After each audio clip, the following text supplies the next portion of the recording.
We're joined now by the woman behind our brand new Bloomberg Politics national survey.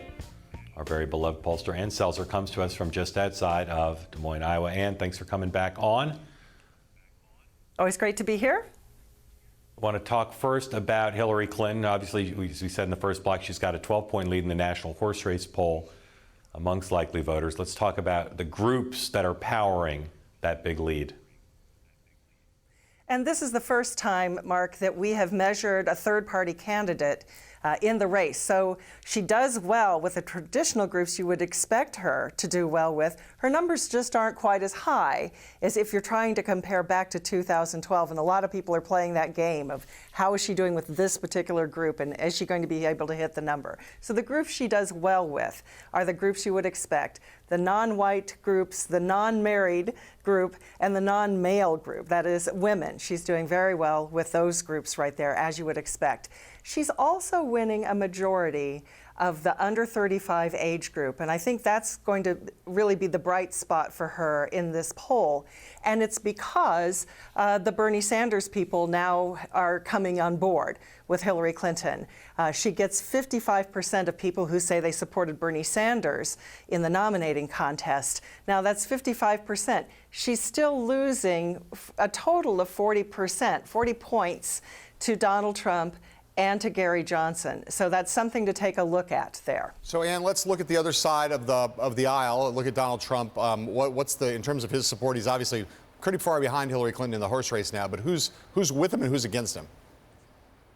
That's right. Well, his support, if you look at the groups that are the most likely to support him, are the mirror image of the Clinton group. So he does well with whites. He does especially well with white men.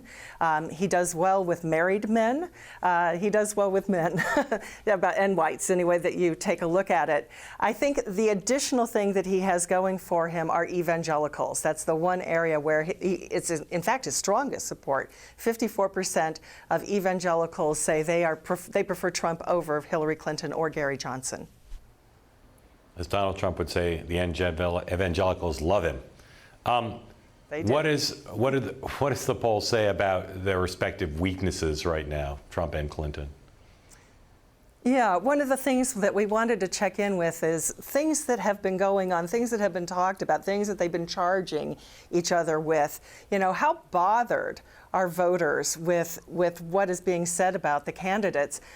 For Hillary Clinton, the thing that bothers people the most about her is the Wall Street speeches. I mean, that's the reason that you heard Bernie Sanders beat up on her. It's the reason that Trump is likely to beat up on her. It's the thing that bothers the most. 50% saying they're bothered a lot by that kind of talk. By comparison, for Trump, you know, you talked earlier about his comments to the Mexican judge and his comments, which I think 55% said that bothered them a lot. And you talked about the Muslim ban, I think 51% roughly in that area said that bothered them a lot. 60% are bothered by the way he talks about women.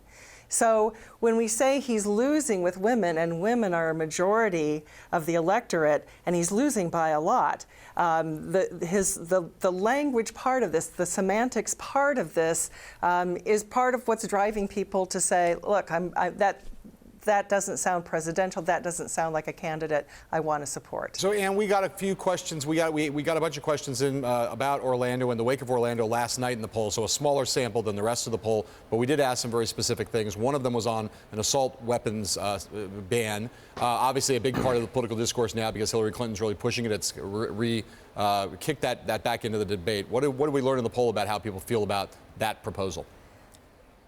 Well, the American public is divided on that issue. It is just about half and half saying that they agree that there should be a ban on assault weapons for sale to civilians, and about half say they disagree with that. That's one of those kind of issues that there's a cleavage in the American electorate about what to do about that kind of thing.